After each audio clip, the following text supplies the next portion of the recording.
कौशलपुर नामक गांव था जो घने जंगल के पास में बसा हुआ था। गांव बहुत छोटा था लेकिन उसमें रहने वाले लोगों में बहुत ही भाईचारा था। वहाँ के लोग तकलीफ में एक दूसरे के साथ हमेशा खड़े रहते थे। एक बार गांव के कुछ लोग शाम के समय पैदल घूमने के लिए जंगल के रास्ते निकल पड़ते हैं। उन लोगों के साथ एक मालती नाम की औरत भी थी जो प्रेग्नेंट थी। वे सारे लोग घूमते घूमते कब घने जंगल में पहुंच गए उन्हें पता ही नहीं चला। आगे जाने के बाद वो लोग देखते हैं तो उनके साथ जो दो लोग थे, सीमा और रमेश, वो दोनों वहां से गायब थे। सभी लोग उन दोनों को ढूंढने के लिए इधर उधर चले जाते हैं लेकिन मालती वहीं खड़ी रह जाती है। कुछ देर बाद उसके पास एक औरत आती है। वो सुंदर औरत और कोई नहीं बल्कि चुड़ैल होती है। अच्छा हुआ जो समय पर ही मैंने अपना रूप बदल लिया। ये औरत इसके अंदर ही घुस जाती। वो चुड़ैल मालती के शरीर के अंदर घुस जाती है।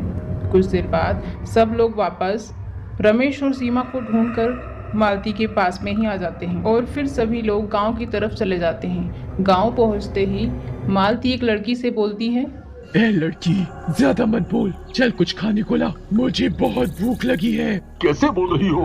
तुम तो कभी भी इस भाषा में किसी से बात नहीं करती। हाँ? नहीं, मुझे सच में बहुत भूख लगी है। वह लड़की मालती के लिए कुछ खाने का लेकर आती है। खाना मिलते ही वहाँ फटाफट खाने लग जाती है। अरे वाह, ये तो बहुत ही स्वादिष्ट है, और चाहिए और। अरे ये क्या कर रही हो?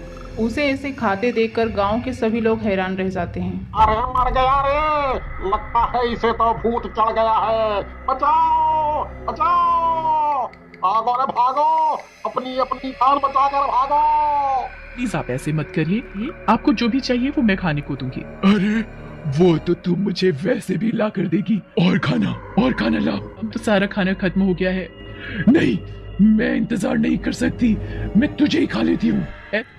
मालती के लिए और भी खाना बुलवाया जाता है। वहाँ सारा खाना जल्दी से ही खा लेती है। अरे मर गई रे, मुझे बहुत डर लग रहा है जी। तो किसने कहा था घूमने चलो? तुझे ही घूमने जाने की आग लगी पड़ी थी, अब मुझे भी मरवाएगी तू? तभी उसके पेट में दर्द होने लगता है। मेरे पेट में ये अचानक दर्द क्यों होने लगा? लगता है इसका बच्चा अब होने ही वाला है। मुझे बहुत दर्द हो रहा है, और मैं इसके शरीर से बाहर भी नहीं निकल पा रही। बेटी, अब तो तू इस बच्चे के पैदा होने के बाद ही बाहर आ सकेगी। फिर सभी औरतें मिलकर मालती को एक तरफ ले जाती हैं और कुछ समय बाद ही मालती एक नन्हे से बालक को जन्म देती है। मुबारक हो राम बेटा, तुम्हारा बेटा हुआ है। क्या माँ जी, सच में? क्या मैं उसे देख सकता हूँ?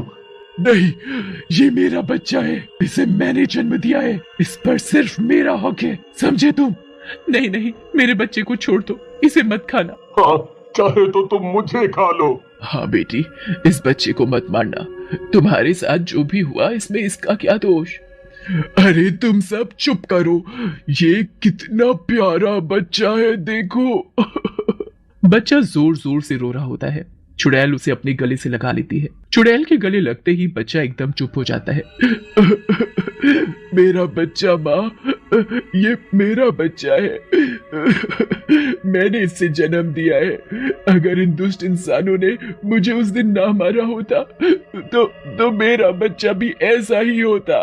लेकिन बस अब मैं इसे अपने साथ ले जाऊंगी और पालूंगी। बच्चा भूख के मारे बहुत रोने लगता है।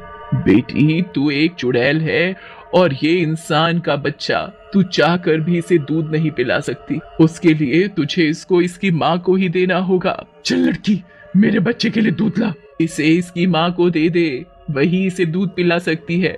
चुड़ैल से बच्चे का रोना नहीं देखा जाता है और वो उसे मालती को दे देती है। बच्चा दूध पी लेता है और चुप हो जाता है।